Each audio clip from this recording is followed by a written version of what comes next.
La justicia volvió a frenar un acuerdo de desvinculación entre el empleador y el empleado. Para ampliar este tema estamos ya en comunicación con el doctor Héctor Alejandro García. Claudia Kaufmann lo saluda. ¿Cómo le va? Buenas noches. ¿Qué tal? Buenas noches, Claudia. ¿Cómo está?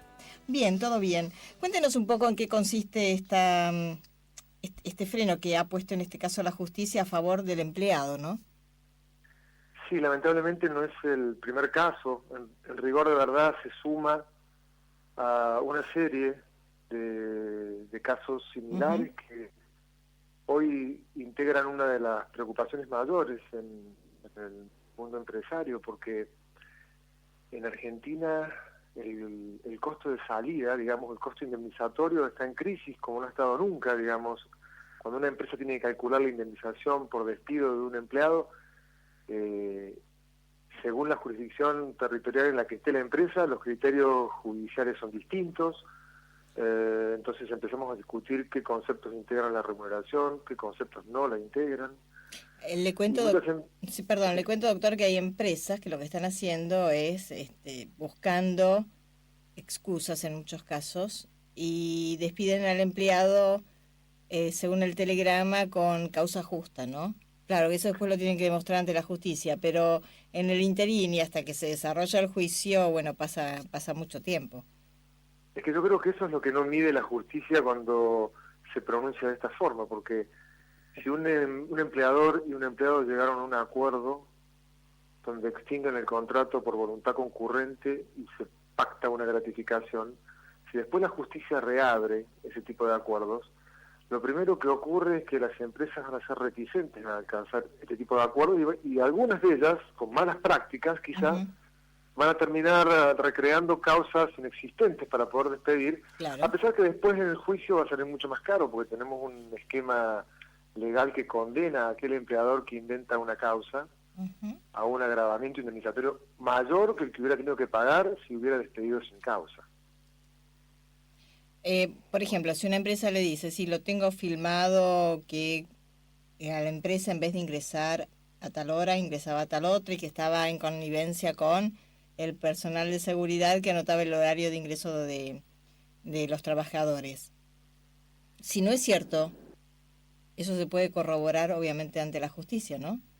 Seguro, y si no es cierto, esa empresa no solamente va a tener que afrontar las indemnizaciones que hubiera tenido que pagar si lo despedía sin causa, sino que aparte se van a agravar de modo importante por haber tenido que ir el trabajador a la justicia a buscar, a procurar ese pago.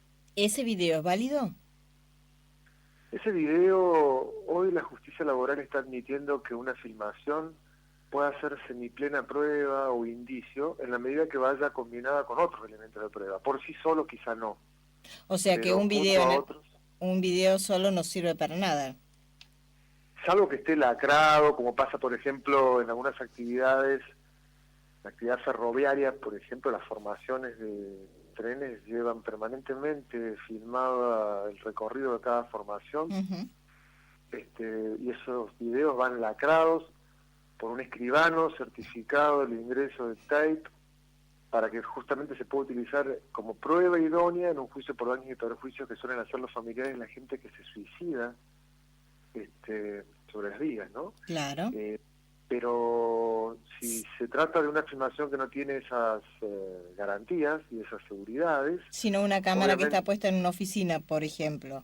Por ejemplo, no alcanza por sí sola como elemento de prueba idónea. Queda claro. Queda claro. Entonces, cuando uno ingresa a una empresa, firma un contrato, llega a un acuerdo obviamente con el empleador, razón por la cual ingresa, y se fijan ciertas pautas. Después de cierto tiempo, si por las razones que el empleador esgrime, esta relación laboral se tiene que cortar, se tiene que suspender, se supone que el empresario debe haber tomado los recaudos necesarios para decirle, bueno, prescindo de sus servicios, pero su indemnización es tanto y le pone un billete arriba del otro, pero no suele ser así. No, no suele ser así, porque lamentablemente el sistema se ha tornado un tanto perverso. Las empresas que quieren pagar, hoy por hoy, hay dudas respecto al quantum de lo que se debe pagar. Porque vuelvo a insistir, aparecen conceptos que para algunos jueces integran la remuneración y por ende deben sumarse para el cómputo de la indemnización, y otros conceptos no, como la telefonía celular, la asignación de vehículo, en fin, la asignación de cochera, una serie de conceptos. Y por otro lado hay las empresas que se valen de la necesidad del trabajador y deciden inventar una causa para evitar pagar la indemnización, pero vuelvo a insistir, es una solución de muy corto plazo. Lo único que gana en tal caso el empresario es tiempo. Tiempo, pero cuidado, porque el tiempo en sede judicial y en materia laboral es terrible. Hoy por hoy la tasa de actualización de deudas laborales se rige por la tasa activa del Banco Nación en Capital Federal. Quiere decir que por año hay un 20 o un 21% de ajuste del capital. No hay ninguna colocación financiera que tenga ese porcentaje de interés. Por ende, no, es una buena inversión para el trabajador un juicio laboral si tuviera espalda para poder esperar. Claro, si tiene otro trabajo, de manera tal que diga, bueno, que es un plazo fijo, de aquí a unos años cuando lo cobre, me podré comprar un departamento, un coche o lo que fuere, ¿no? Por eso las empresas técnicamente deberían escaparle a la judicialización y a la litigiosidad, porque llevan las de perder. No es negocio. Claro, claro, no es negocio. En absoluto. Y en general las empresas lo que están haciendo es lo contrario, ¿no? O sea, en general se van a juicio. No suelen arreglar, el común denominador de los empresarios no suelen arreglar en una conciliación. Depende. Hoy por hoy en Capital Federal existe un servicio de conciliación laboral obligatorio previo al inicio de una demanda, y tiene una tasa de conciliación bastante alta. El 41% de los reclamos que se inician Capital Federal se concilian en esa instancia previa. Quiere decir que el 60%, prácticamente el 60% de los reclamos van a juicio directo. Bastante alto. Claro, sí, es alto. Antes era más alto, hoy es una verdadera tentación litigar por estas razones que yo planteaba, digamos, por la tasa activa para actualización de capital, porque para el trabajador es gratuito, porque las costas, aunque pierda, se le asignan a la empresa, aunque pierda el trabajador, ¿no es cierto? Sí. Pero yo quisiera hacer un distingo. Las empresas grandes y serias evitan a toda costa el juicio, y justamente por estos motivos. Entonces llegan a acuerdos con sus empleados para extinguir el contrato a cambio de una gratificación, y resulta que una vez que pagan la gratificación, que por lo general coincide con la indemnización por despido, viene la justicia y les reabre esos acuerdos, lo que genera una inestabilidad y una inseguridad jurídica enorme. Hoy por hoy, ¿cuánto tienen que pagar de preaviso, por ejemplo? Le dicen un trabajador que a partir del fin de mes cesa en sus funciones. ¿Cuánto tiene? Depende de la antigüedad. Si tiene menos de 5 años, un mes de sueldo. Si tiene más de 5 años, 2 meses de sueldo, como indemnización sustitutiva de preaviso, ¿no? Sí. Esa sería la tarifa hoy. Sobre esa indemnización prácticamente no hay discrepancias en la jurisprudencia, porque lo que se debe pagar es lo que hubiera cobrado de haber seguido trabajando, así que en eso no hay problema. Donde está el problema es en la indemnización por antigüedad, es decir, la indemnización por despido. Ahí es donde aparece la discrepancia según la empresa esté en Capital Federal o en Provincia de Buenos Aires. Si está en Capital Federal, la parte proporcional del aguinaldo no se computa; si está en provincia, sí. Por ende, Claudia, una empresa que tiene establecimientos en capital y en provincia no puede tener criterios distintos para indemnizar a sus empleados. Y no. Realmente es... El criterio es uno. Exactamente. Por equidad interna, ¿no? Claro, y la justicia, ¿qué es lo que marca en ese caso?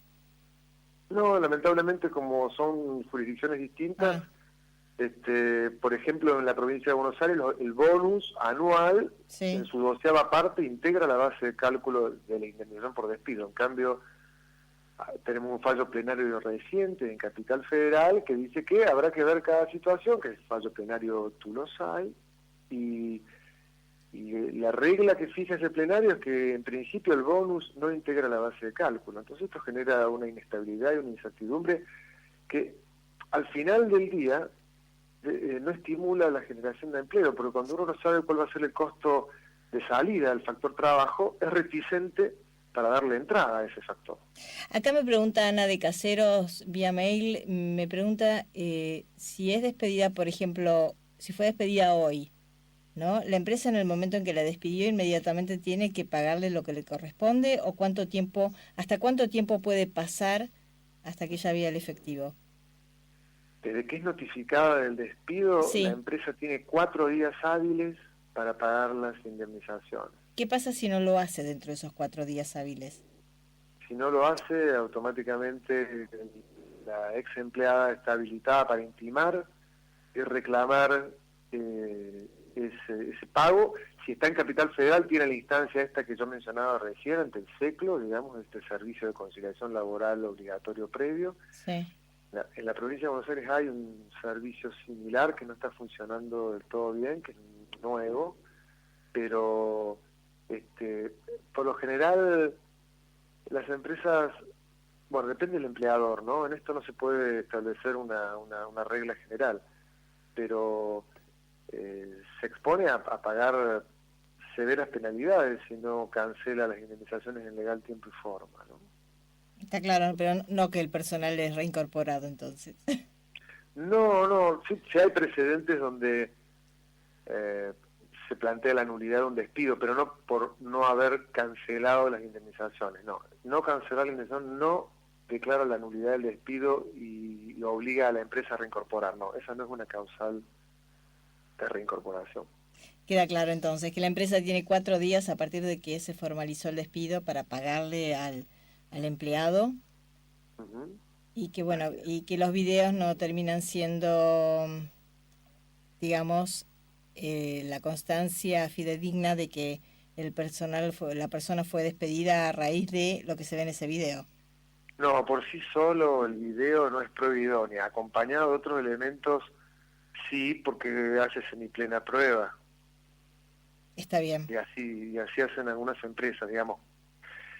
Ponen el video, suman testimonios y otros elementos que de pronto demuestren que efectivamente ese video es idóneo para poder acreditar lo que refleja, que por otro lado hay pericias técnicas que acreditan que un video no ha sido alterado, porque ha habido casos donde se han alterado los videos de forma dolosa, ¿no? Queda totalmente claro. Doctor Héctor Alejandro García, muchísimas gracias por este diálogo con nuestro programa Los Hechos. Que tenga usted una muy buena noche. Bueno, igualmente para vos. Hasta luego. Gracias.